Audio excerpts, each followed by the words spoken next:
देख रहे हैं डार्क फाइल्स। डार्क फाइल्स में आज की कहानी हमारे साथ शेयर की है अनवर जी ने। तो चलिए बढ़ते हैं अनवर जी की भेजी गई कहानी की ओर। कहानी में आगे बढ़ने से पहले अगर आपने अभी तक डार्क फाइल्स चैनल को सब्सक्राइब नहीं किया है तो कर ले और साथ ही बेल आइकन को भी ज़रूर दबाएं ताकि आने वाली वीडियोस की नोटिफिकेशंस आपको जल्द मिल जाए। अनवर जी बताते हैं कि बात आज से तकरीबन 28-30 साल पहले की है। उन दिनों हमारे गांव में एक बहुत बड़े जमींदार साहब हुआ करते थे जिनके यहाँ मैं खाना बनाने का काम करता था। एक बार कुछ ऐसा हुआ कि रोजाना की तरह मैं अपने काम पर था। उस दिन बड़े साहब का मूड भी कुछ ठीक नहीं था, जिस वजह से उन्होंने मुझे रात का खाना बनाने के लिए मना कर दिया। लिहाजन मैं बड़े साहब को बोलकर उस अंधेरी रात में ही अपने घर के लिए रवाना हो गया। चूँकि मेरा घर बड़े साहब की हवेली से काफ़ी दूर था, जिस वजह से मुझे अभी घर पहुंचने में वक्त लगने वाला था। मैं अभी तेजी से साइकिल चलाते हुए उन इक्का दुक्का स्ट्रीट लाइट और चांद की रोशनी के सहारे आगे बढ़े जा रहा था कि तभी अचानक ही मुझे याद आया कि हवेली से निकलते वक्त मालिक ने मुझे एक आदमी से मिलने को कहा था, जिसका घर तो मैंने पीछे ही छोड़ दिया। लिहाजन मैंने वापस साइकिल को पीछे मुड़ाया और उस आदमी के घर पहुंचा। बातों ही बातों में कब उस आदमी के साथ 1 घंटा बीत गया पता ही नहीं लगा। अब तक रात भी काफ़ी हो गई थी, लिहाजन मैं ज़्यादा वक्त ना गवाते हुए अपने घर के लिए रवाना हुआ।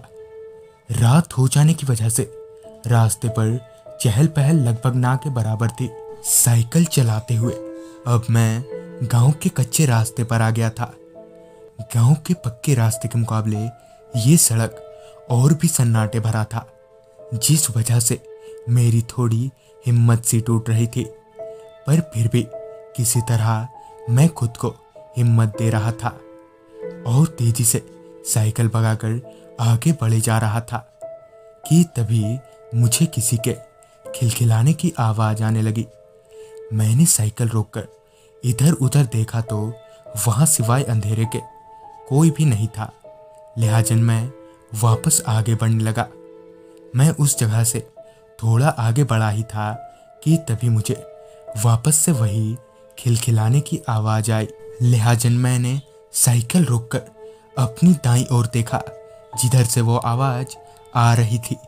दाईं ओर देखते ही मेरी नज़र 2 लड़कियों पर गई, जो कि एक नीम के पेड़ के नीचे झूला झूल रही थी। मुझे उन्हें देखकर थोड़ी हैरानी हुई कि भला ये दोनों इतनी रात को यहाँ कर क्या रही हैं। मैं अभी उन्हें देख ही रहा था कि तभी उनका चेहरा एक सफ़ेद सी रोशनी के साथ चमका। उनकी आंखें दूध जैसी सफ़ेद थी और उनके गले पर एक काफ़ी गहरा दाग था। उनके इस भयानक चेहरे को देखकर मैं समझ गया कि ये कोई चुड़ैल है। मैं बिना वक्त गवाए वहाँ से घर पहुँचा।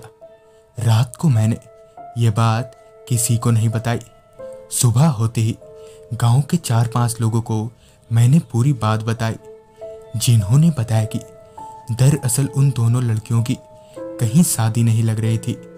जब एक जगह शादी लगी तो लड़के वालों ने दहेज की मांग की, पर गरीब होने की वजह से वो लोग दहेज नहीं दे पाए, जिससे बड़ी मुश्किल से लगी उनकी शादी टूट गई।